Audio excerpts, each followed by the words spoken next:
মহান আল্লাহ সুবহানাহু ওয়া তাআলার দরবারে আল্লাহ সুবহানাহু ওয়া তাআলার প্রতি আল্লাহ তাআলা আমাদেরকে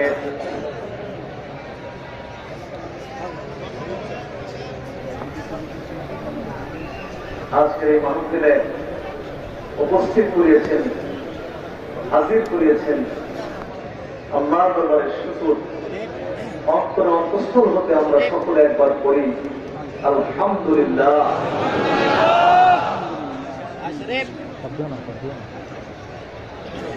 মাগরিবের পর হতে এই পর্যন্ত জিকির আজকার আমরা করেছি। আমাদের মাগরিবের পরের ওয়াজিফা হযরত আমরা আদায় করেছি। কিছু সবক আসবাকের মুরাকাবা ও মুশাহাদা করেছি। আল্লাহ তাআলা যেন অনুগ্রহ করে কবুল করেন, আমরা সকলে বলি আমিন।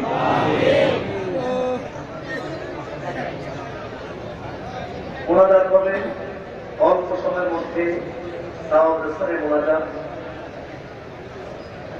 এই জন্য সবাইকে একটু কষ্ট করে বসতে হবে, কারণ বছরে একবার আমরা এই মাহফিলে হাজির হতে পারি, ঠিক না?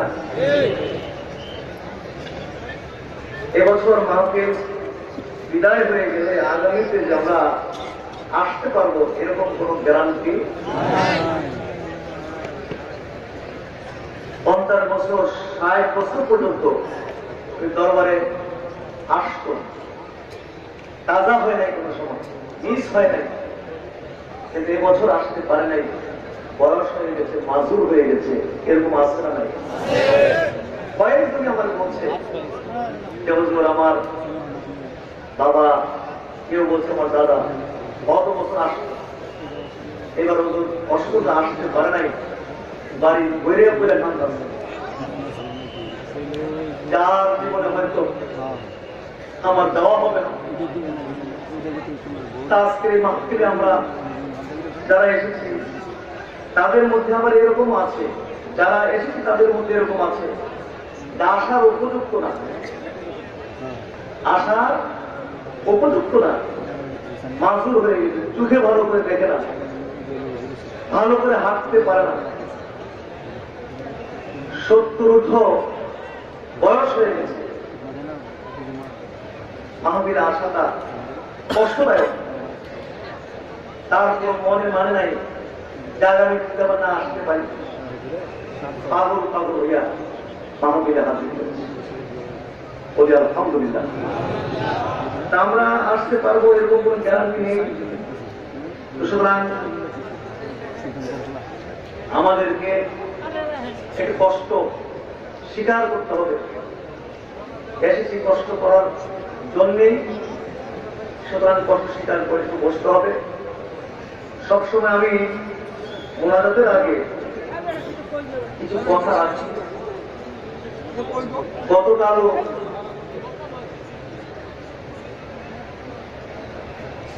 গতকালও মোনাজাতের আগে জিকিরের পরে কিছু কথাবার্তা হয়েছে। আজকে কয়েকটি কথা আমি বলার উদ্দেশ্যে আমি ভূমিকার মধ্যে একটি আয়াত কারিমা তেলাওয়াত করেছি এবং সুনান নাসাই হতে একটি হাদিস আমি পাঠ করেছি।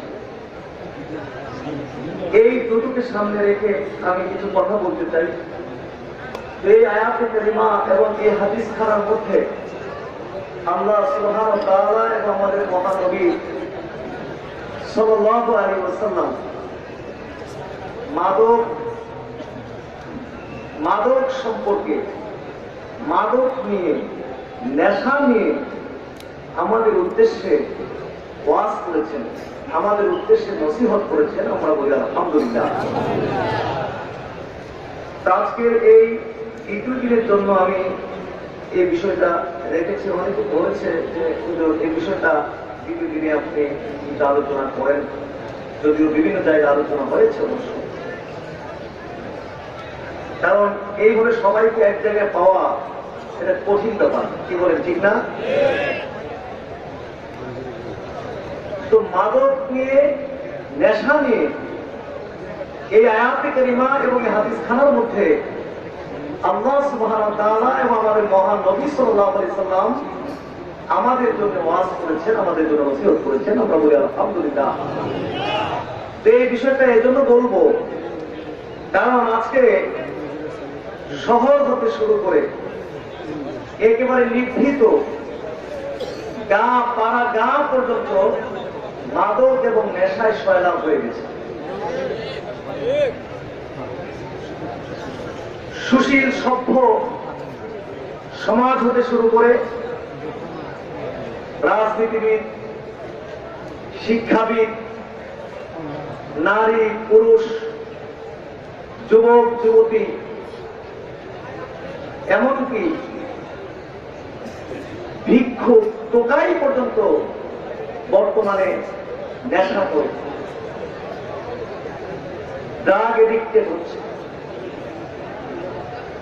যার কারণে দেশে এবং সমাজে চুরি, ডাকাতি, ছিনতাই, সন্ত্রাসী, খুন, হত্যা, ধর্ষণ, গণধর্ষণ ব্যাপকভাবে বৃদ্ধি পাচ্ছে। যদি এই অবস্থা চলতে থাকে অদূর ভবিষ্যতে এই দেশে কোনো মানুষ বসবাস করতে পারবে না। 30 লক্ষ মানুষের জীবনের বিনিময়ে অর্জিত স্বাধীনতা, 2 লক্ষ নারীর সম্মানের বিনিময়ে অর্জিত স্বাধীনতা, হাজার হাজার আউলিয়া কিরাম, পীর মাশায়েখদের নিরস কঠিন পরিশ্রমের বিনিময়ে বর্তমান পৃথিবীর দ্বিতীয় মুসলিম বৃহত্তম দেশ আমাদের এই বাংলাদেশটি বসবাসের অযোগ্য হয়ে যাবে। এই দেশে কোনো মানুষ বাস করতে পারবে। সুতরাং আমরা যদি আমাদের দেশটাকে রক্ষা করতে চাই, সমাজটাকে যদি রক্ষা করতে চাই, আমাদের সন্তানদেরকে যদি রক্ষা করতে চাই, যুবকদেরকে যদি রক্ষা করতে চাই,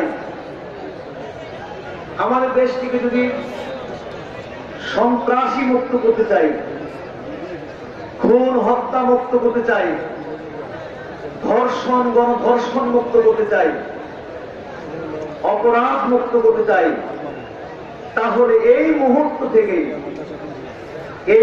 থেকেই এই দেশের পীর মাশায়েখ, আলেম ওলামা, ইমাম, খতিব, অভিভাবক, শিক্ষক, আইন শৃঙ্খলা বাহিনী এবং সরকারকে আন্তরিকভাবে প্রচেষ্টা করতে হবে, ঠিক না? তো আমরা কি চাই যে আমাদের দেশটা সুন্দর হোক? একটু বলুন, আমরা কি চাই যে আমাদের দেশটা সুন্দর হোক? আমাদের দেশটা সোনার বাংলা হোক, এটা আমরা কি সবাই চাই?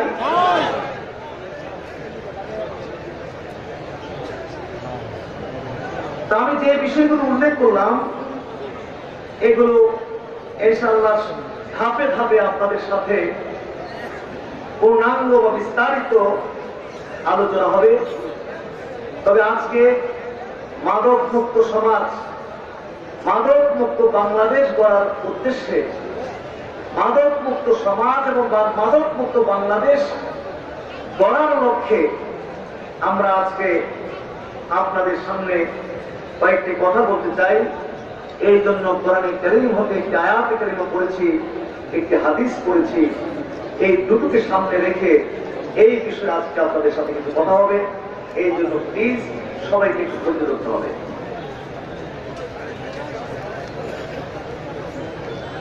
মহা হাজরিন, আজকে আমাদের বাংলাদেশে যেমন জাতীয় সমস্যাগুলোর মধ্যে একটি জাতীয় সমস্যার নাম মাদক বা নেশা। বাংলাদেশের আলোচিত সমস্যাগুলোর মধ্য থেকে একটি আলোচিত সমস্যার নাম মাদক বা নেশা। কিন্তু ইসলামের পূর্বে জাহিরি যুগে এবং ইসলামের প্রাথমিক যুগে এই মাদক নেশার পরিস্থিতি কিন্তু ছিল আরো বেশি জটিল এবং আরো বেশি মারাত্মক। তৎকালীন সময়ে এমন একটি ঘর ছিল না যেই ঘরে মদ তৈরির ব্যবস্থা ছিল না। বর্তমান সমাজে প্রতিটি ঘরে ঘরে যেরকম চা তৈরির ব্যবস্থা রয়েছে, তৎকালীন সময়ে প্রতিটি ঘরে ঘরে মাদক তৈরির ব্যবস্থা ছিল। এমন কোন অনুষ্ঠান তখন হতো না যে অনুষ্ঠানের মধ্যে মদ পরিবেশন করা হতো না। বর্তমান সমাজে একটি অনুষ্ঠান যত রাজকীয় হোক, যত অর্থ ব্যয় হোক, যত আইটেমের খাবার হোক, যদি দধির ব্যবস্থা না থাকে সবাই বলবে মাশাআল্লাহ বিশাল আয়োজন করেছেন, তবে যদি একটু দধির ব্যবস্থা রাখতেন তাইলে ভালো হতো। এই কথা বলবে কিনা কত দেখি। তৎকালীন সময় একটি অনুষ্ঠান যত রাজকীয় হোক, যত অর্থ ব্যয় হোক, যত আইটেমের খাবার হোক, যদি মাদকের ব্যবস্থা না থাকতো গোটা আয়োজনটা যেন অসম্পূর্ণ থাকতো, অতৃপ্ত থাকতো। তৎকালীন সময় এমন কোন মানুষ ছিল না যারা মদ পান করত না, সবাই মদ পান করত। তবে এর মধ্যে কিছু মানুষ ছিলেন যারা জীবনে কখনো মদ পান করেননি। সুবহানাল্লাহ। যেমন একজন হলেন কে? রহমাতুল লিল আলামিন। বুঝতেছেন কথা? রহমাতুল লিল আলামিন, শাফিউল মুসলিমিন, সাইয়্যিদুল আম্বিয়া ওয়াল মুরসালিন, আমার প্রিয় নবী, আপনাদের প্রিয় নবী, নবী মুহাম্মদুর রাসূলুল্লাহ সাল্লাল্লাহু আলাইহি ওয়াসাল্লাম জীবনে কখনো তিনি মদ পান করেননি। সুবহানাল্লাহ। আবু বকর সিদ্দিক রাদিয়াল্লাহু তাআলা আনহু, হযরত ওমর ফারুক রাদিয়াল্লাহু তাআলা আনহু, ওসমান রাদিয়াল্লাহু তাআলা আনহু সহ আরো কিছু মহামানব ছিলেন যারা জীবনে কোনদিন মদ পান করেননি। সুবহানাল্লাহ।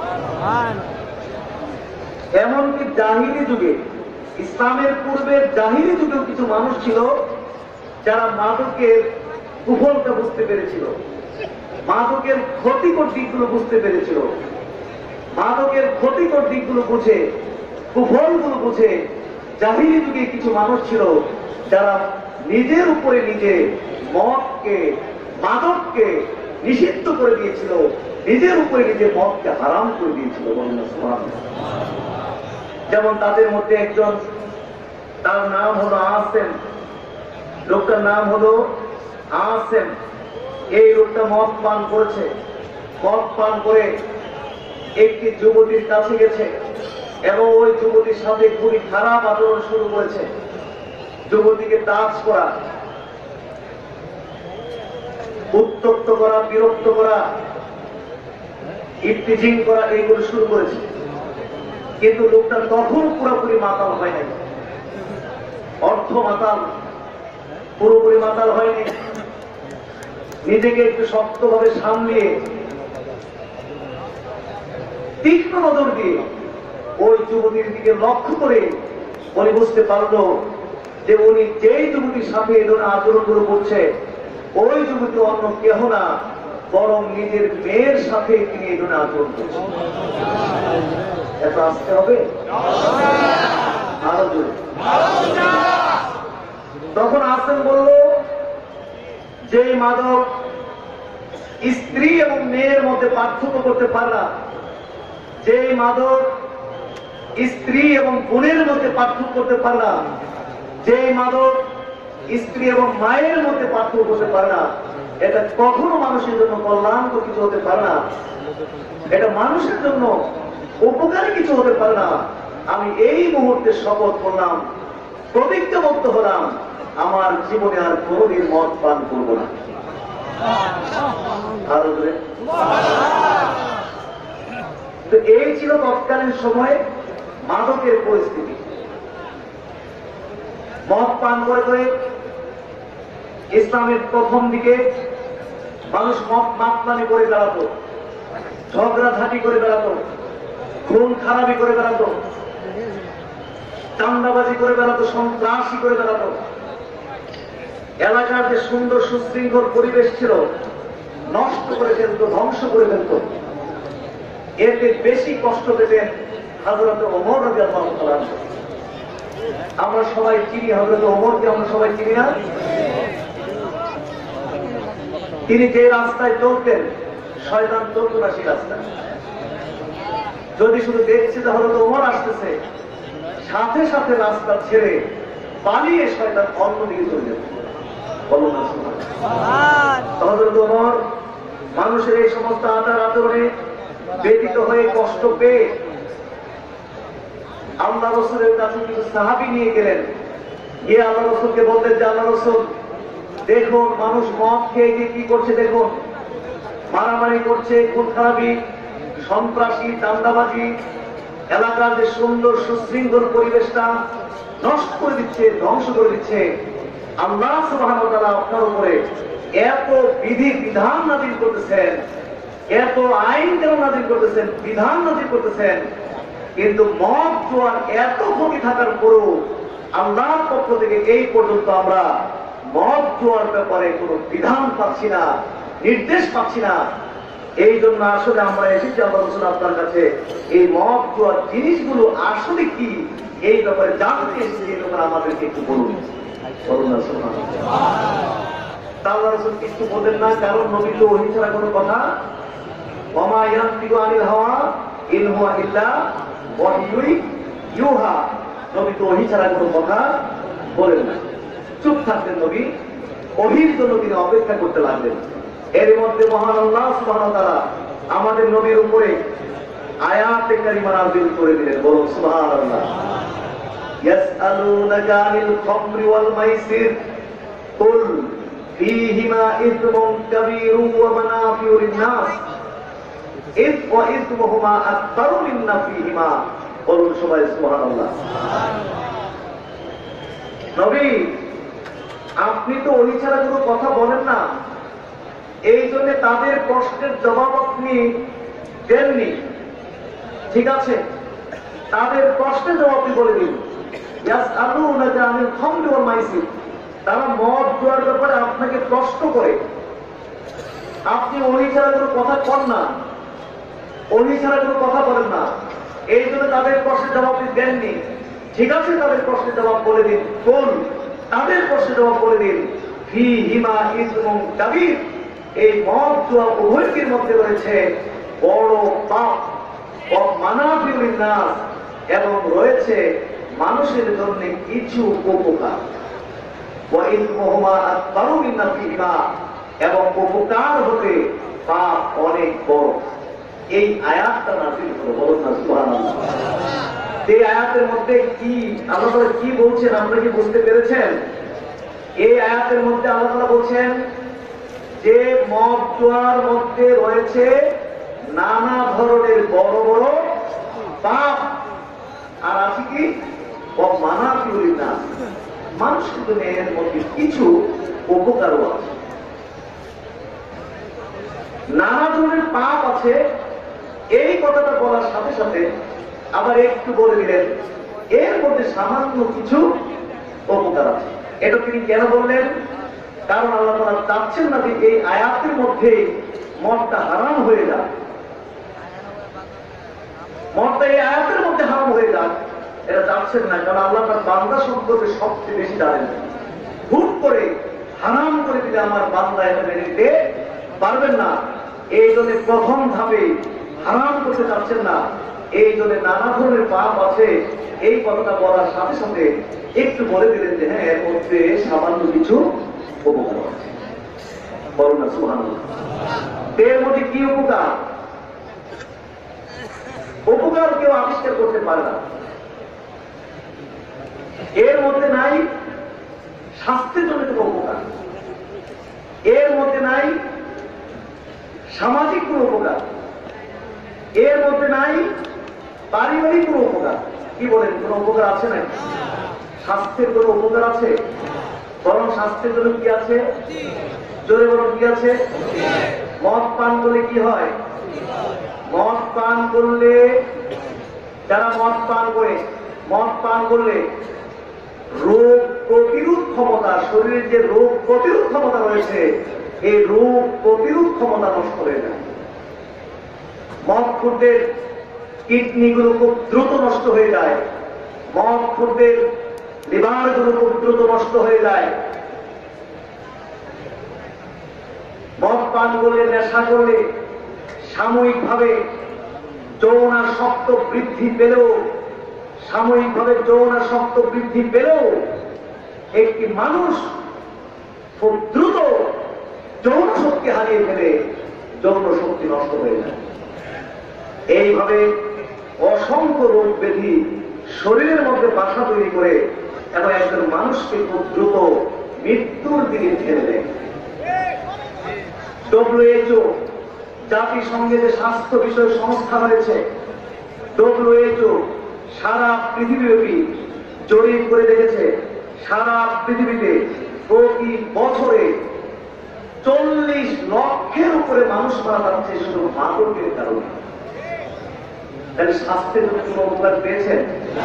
জোরে বলুন, পেয়েছেন? পারিবারিক উপকার আছে?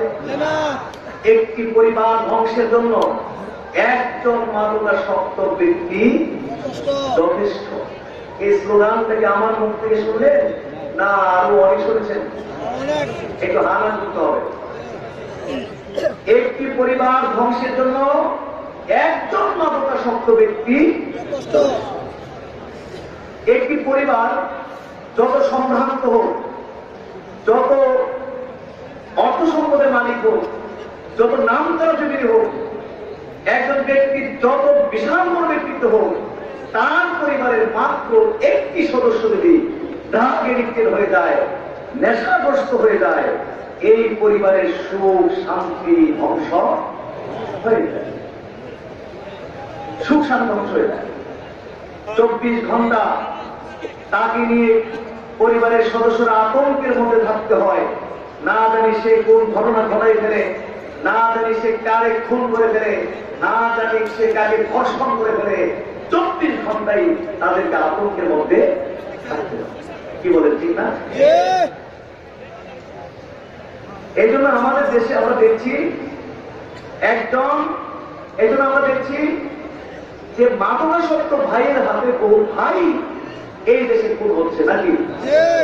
মাদকাসক্ত বন্ধুদের হাতে বহু বন্ধু বান্ধব খুন হচ্ছে, মাদকাসক্ত স্বামীর হাতে স্ত্রী নির্যাতিত হচ্ছে, খুন হচ্ছে, মাদকাসক্ত পিতার হাতে কলিজার টুকরা সন্তান পর্যন্ত খুন হচ্ছে, কলিজার টুকরা সন্তানের হাতে পিতা মাতা পর্যন্ত খুন হচ্ছে, ঠিক না? মনে আছে ঐশী নামে একটি মেয়ের কথা কি মনে আছে আপনাদের? এই মেয়েটি ছিল বাংলাদেশ পুলিশ বিভাগের একজন শীর্ষ পর্যায়ের এক পুলিশ অফিসারের মেয়ে। বিশ্ববিদ্যালয়ের, বেসরকারি বিশ্ববিদ্যালয়ের ছাত্রী ছিল সে। প্রতি মাসে এই মেয়ের পিছনে তার বাবাকে 1 লক্ষের উপরে টাকা খরচ করতে হতো। প্রথমে এই মেয়ে বন্ধু বান্ধবদের সাথে মিশে বিড়ি সিগারেটে অভ্যস্ত হয়ে গেল, তারপরে ইয়াবা, হেরোইন, দেশি বিদেশি বিভিন্ন নামি দামি মদে আসক্ত হয়ে গেল। এক পর্যায়ে বাবা মা টের পেয়ে গেছে, সর্বনাশ হয়েছে, আমাদের মেয়ে তো ড্রাগ এডিক্টেড, নেশাগ্রস্ত হয়েছে, এখন কি করা? হইচই করা তো যাবে না, কারণ এত বিশাল ব্যক্তির মেয়ে, হইচই করে তো সমস্যা হয়ে যাবে। তাকে কিভাবে ফিরিয়ে আনা যায় চিন্তা করলো, হইচই করে হবে না, তাকে কৌশল করে সেখান থেকে ফিরে আনতে হবে। কৌশল হিসেবে চিন্তা করলো, প্রতি মাসে যে টাকাটা তাকে দিতাম, ওই টাকার পরিমাণটা আমি আস্তে আস্তে কমাই দিব। যেই মাত্র টাকার পরিমাণ একটু কমাইতে গেল, এই মেয়ে তার বাবা মায়ের সাথে বিশাল ঝগড়া তর্ক বাক বিতরণটা শুরু করেছে। এক পর্যায়ে মেয়েটি ক্ষুব্ধ হয়ে কি করলো আপনারা জানেন? এই মেয়েটি ক্ষুব্ধ হয়ে কি করেছে আপনারা জানেন? গভীর রাত্রে মাতাল অবস্থায় এই মেয়েটি কি করেছে জানেন? দুধের সাথে উচ্চ মাত্রার ঘুমের ঔষধ মিশিয়ে বাপ মা দুজনকে পান করিয়ে ঘুম পাড়াই দিয়ে গভীর রাত্রে এই মেয়ে মাতাল অবস্থায় নিজ হাতে বডি দিয়ে নিজের বাপ মা দুজনকে জবাই করে।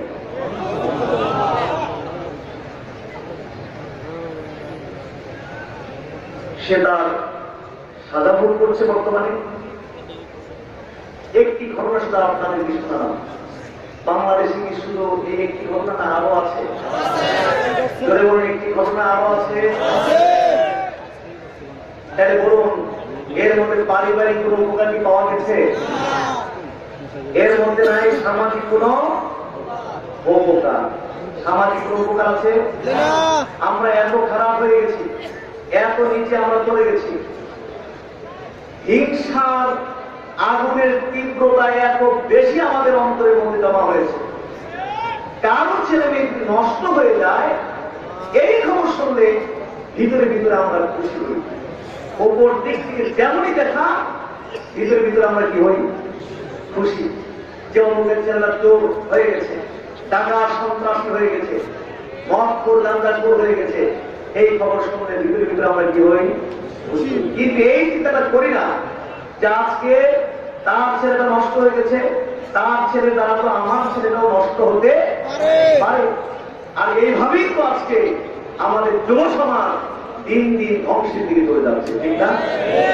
প্রথমে একজন, তারপর আরেকজন, তারপর আরেকজন, এইরকম হতে হতে বর্তমানে বাংলাদেশে মাদকের পরিস্থিতি, শহরের এমন কোন অলিগলি আপনি পাবেন না যেখানে এই বর্তমানে নেশা চলে না। যেখানে বর্তমানে নেশা নাই, মদ নাই, এরকম কোন অলিগলি এখন খুঁজে পাওয়া যাবে না। শহর কেন, আমার তো মনে হয় বাংলাদেশে এমন কোন গ্রাম বর্তমানে খুঁজে পাওয়া যাবে না যেই গ্রামের মধ্যে এখন মদ গাঁজা নাই।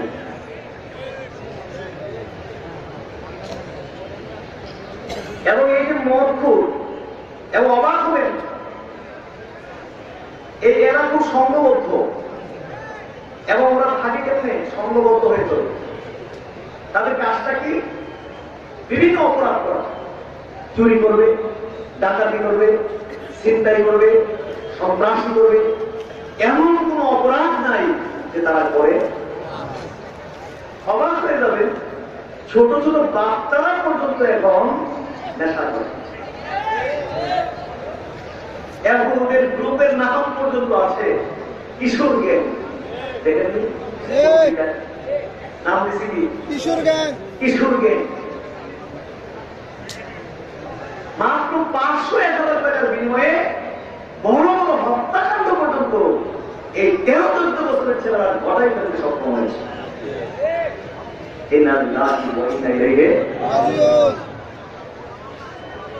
অসংখ্য ঘটনা। তারপর আমি একটা ঘটনা শুনেই ফেলি, ছোট করে ফেলবো ইনশাআল্লাহ। একটা ঘটনা শোনাই ফেলি। আমাদের গাজীপুর ডিস্ট্রিক্টের একটা ঘটনা। আমাদের বাংলাদেশে যখন প্রথম করোনা শনাক্ত হয় এবং লকডাউন দিয়ে দেয়, ওই কঠোর লকডাউনের সময় এই ঘটনা ঘটেছিল। মালয়েশিয়ায় থাকতো একটু, মালয়েশিয়ায় থাকতেই ইন্দোনেশিয়ার এক মেয়েকে বিয়ে করে তারপর দেশে আসে। 3 মেয়ে 1 ছেলে হয়। মেয়েরা পড়াশোনা করছে 10-8-এ 6-এ। অর্থের তাগিদে ওই লোকটাকে আবার মালয়েশিয়া যেতে পারে। তার স্ত্রী ছেলে মেয়ে নিয়ে গাজীপুরে থাকছে, কিন্তু বাচ্চারা পড়াশোনা করে। তো ওই এলাকার সন্ত্রাসী গ্রুপ, মাদক সেবী গ্রুপ নেশার টাকা সংগ্রহের উদ্দেশ্যে যেই কোনো ভাবে গভীর রাত্রে তার বাসায় প্রবেশ করে, ওই নারীর বাসার ভিতরে প্রবেশ করে।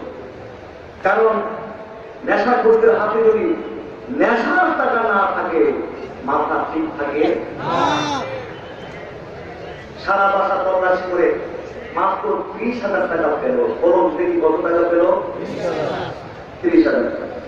এক পর্যায়ে মহিলা টের পেয়ে গেছে, ওদেরকে দেখেই বুঝতে পেরেছে সর্বনাশ, আমার এলাকার সবচেয়ে দুর্ধর্ষ ছেলেগুলো মানব সেবী নেশাখোর চক্র আমার বাসায়, এখন আমার কি উপায় হবে?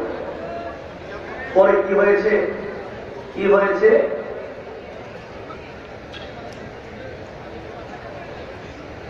কি হয়েছে?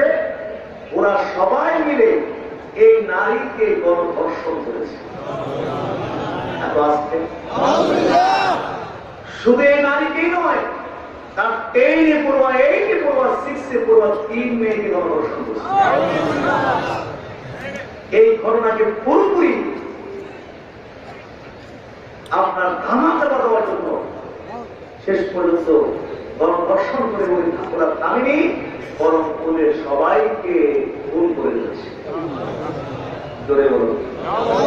প্রতিবন্ধী ছেলে ছিল, ওই যে বন্ধুরে পড়তো না, ছেলে একমাত্র ছেলে, ঘটনা ধামাকা দেওয়ার সুবিধার জন্য ওটাকে জবাই করেছে। জোরে বলুন নাউযুবিল্লাহ। জোরে বলুন নাউযুবিল্লাহ। তাও একটি ঘটনা বলছি, এরকম একটি না, আরো ঘটনা আছে নাকি নাই? বাংলাদেশে নির্ভরযোগ্য জরিপ করতে দেখা গেছে, এই দেশে যত অপরাধ হচ্ছে, এই দেশে যত খুন হচ্ছে, তার 80% হত্যাকাণ্ড করছে মাদকের কারণে। কিসের কারণে? মাদকের কারণে। বলে বলুন কিসের কারণে? মাদকের কারণে। সুতরাং আল্লাহর শপথ করে বলছি, যতদিন পর্যন্ত আমরা আমাদের সমাজ থেকে মাদক দূর করতে না পারবো, আমরা আমাদের দেশ থেকে মাদক দূর করতে না পারবো, আল্লাহ শপথ করে বলছি, এই দেশ থেকে অপরাধ দূর করা যাবে না, খুন হত্যা বন্ধ করা যাবে না, ধর্ষণ গণধর্ষণ বন্ধ করা যাবে না, অপরাধ বন্ধ করা যাবে না। এটা কি আমার কথা না আমাদের নবীর কথা? 1000 বছর আগে আমাদের নবী বলে গেছেন,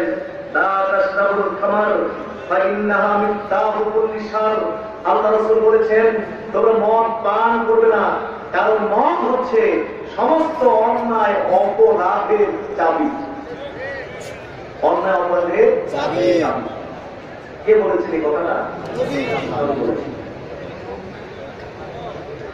হযরত উসমান রাদিয়াল্লাহু তাআলা আনহুর নাম তো আপনারা জানেন, কি বলেন, নাম জানেন না?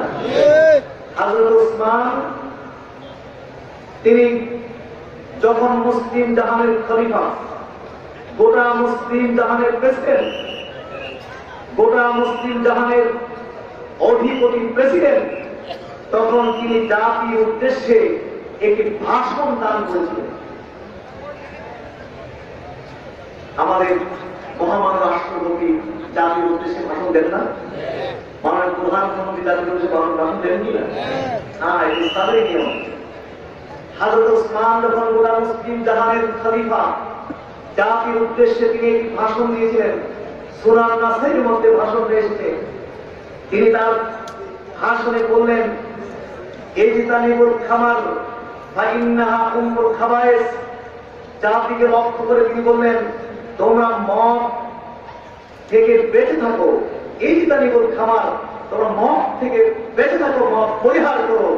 ফাইন্নাহা উম্মুল খাবায়েস, কারণ মদ হচ্ছে সমস্ত অন্যায় অপরাধের উৎস। সমস্ত অন্যায় অপরাধের এই অংশটি বলে তার বক্তব্যে পূর্বের যুগে একটি ঘটনা তিনি উল্লেখ করলেন। পূর্বের যুগের একটা ঘটনা উল্লেখ করেন, একটু বলে সেই ঘটনাটা।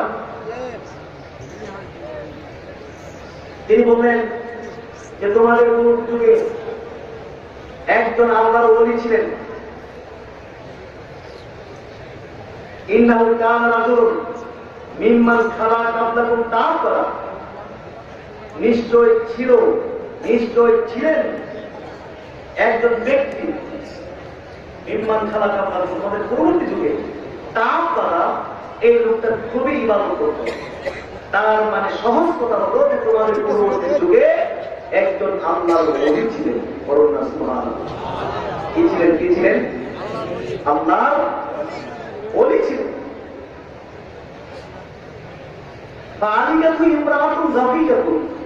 ওই আল্লাহর ওলিকে একটা নষ্টা মহিলা, চরিত্রহীনা মহিলা, দুষ্ট মহিলা প্রতারণার ফাঁদে ধরার জন্য চক্রান্ত করল। চক্রান্ত করল কি? চক্রান্তের অংশ হিসাবে ওই মহিলা তার দাসীকে আল্লাহর ওলির কাছে পাঠালো।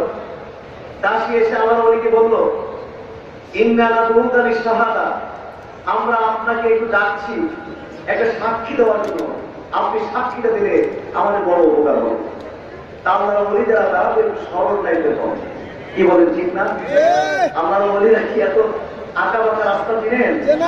এত এত আপনার এত বাঁকা রাস্তা তারা চিনেন? এই জন্য দেখেন না, তরিকতপন্থী যারা তারা একটু সরল টাইপের হয়। তরিকতপন্থীদেরকে কানে ধরে যার যেভাবে ইচ্ছা ঘুরাইতে পারে, সরল তো। কিন্তু এই যদি কিন্তু তরিকতপন্থীদেরকে সরল হইলে চলবে, সচেতন থাকতে হবে। কানে ধরে যেদিকে ইচ্ছে সেদিকে নিয়ে ঘুরাবে, এত সরল হলে ঈমান আমল রক্ষা করা যাবে। যাই হোক, আল্লাহর ওলি তিনি সরল মানুষ, চিন্তা করলে যদি উপকার হয় তাহলে তো আমার উপকারটা করা উচিত। তখন ওই দাসীর সাথে তিনি যেতে লাগলেন। যেতে যেতে একটি ঘরের কামরায় প্রবেশ করলেন। যখন ঘরের কামরায় প্রবেশ করলো তখন ওই দাসীটি দরজা বন্ধ করে দিল। আরেকটি দরজা অতিক্রম করলে ওই দরজা বন্ধ করে দেয়। কয়েকটি কামরা অতিক্রম করতে করতে হাত্তা আফদা ইলা ইমরাতি ওহিয়া, অত্যন্ত সুশ্রী সুন্দরী এক রমণীর কাছে, নারীর কাছে গিয়ে আল্লাহর ওলি পৌঁছল। ইন্দাহা গুলাম, ওই নারীর ওখানে ছিল একটি বালক, ও বাকিয়াতু খামরিন, আর ছিল মদের একটি পাত্র। বলুন দেখি পরিবেশটা ভালো না খারাপ? জোরে বলুন, পরিবেশটা ভালো না খারাপ? আল্লাহর ওলি যে পরিবেশ দেখি ভয় পেয়ে গেছে, সর্বনাশ, ওরা তো তাহলে আমার এখানে ভালো কোনো দৃষ্টি এখানে নিয়ে আসে নাই, অবশ্যই তারা আমাকে কোনো খারাপ উদ্দেশ্যে এখানে। তখন মহিলা বলল কি, ইন্নী ওয়াল্লাহি মা দাউতুকা লিশ-শাহাদা, আপনাকে আমি এখানে ডেকে নিয়ে আসি এই জন্যে যে আপনি কোন সাক্ষী দিবেন। ওয়ালাকিন দাউতুকা লিতাকা আলাইয়া, বরং আপনাকে আমি এখানে ডেকে নিয়ে এসেছি এই জন্যে যে আমার সাথে আপনাকে জেনাতে বিচার করতে হবে। আসতে হবে না আনন্দ হবে? জেনাতে বিচার করতে হবে।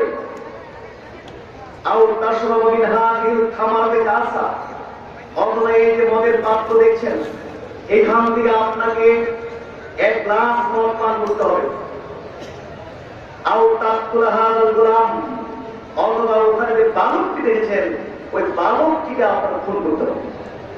বলুন, আপনারা ওই পক্ষে এগুলো করা সম্ভব? সম্ভব? মহা চিন্তায় করে গেছেন। তিনটা অপশন দেওয়া হয়েছে। কয়টা অপশন দেওয়া হয়েছে? জেনারেল বিচার করতে হবে, নতুবা এক গ্লাস মদ পান করতে হবে, নতুবা বালকটিকে আল্লাহর মহা চিন্তায় সর্বনাশ, এগুলো আমি কেমনি করবো? প্রশ্ন উঠে যায় সমস্ত করা, কিন্তু বাঁচতে হলে তো আমাকে এটা করতেই হবে, নতুবা আমার তো কোনো উপায় নেই। চিন্তা করলো জেনারেল বিচারটা প্রশ্ন ওঠে না, এটা সম্ভব নয়। মানুষ কোন প্রশ্ন উঠতে পারে না, কি করে এটা সম্ভব? প্রশ্ন ওঠে না। তবে জেনারেল বিচার এবং মানুষ কোন থেকে যেহেতু মদটা একটু হালকা আছে, জেনারেল বিচার এবং মানুষ কোনের থেকে মদটা কি আছে? হালকা আছে। সুতরাং এক গ্লাস মদ পান করে কোন রকমে এখান থেকে মুক্তি পেয়ে চলে যাই, আল্লাহর কাছে পরে খালেজ করে তওবা করে নেব। বিপদের পরে গিয়েছিলাম, আল্লাহ তুমি দয়া করে আমার মাফ করো। অবশ্যই আল্লাহ দয়া করে আমাকে মাফ করো। তখন বললো ঠিক আছে, এই মদের পাত্র থেকে আমাকে এক গ্লাস মদ দিন। তখন ওই মহিলাটি আমার ওদিকে এক গ্লাস মদ পান করলো। যেই মাত্র এক গ্লাস মদ পান করলো, এখন তো মদের প্রতিক্রিয়া শুরু হয়ে গেছে। তিনি আস্তে আস্তে মাতাল হয়ে যাচ্ছেন।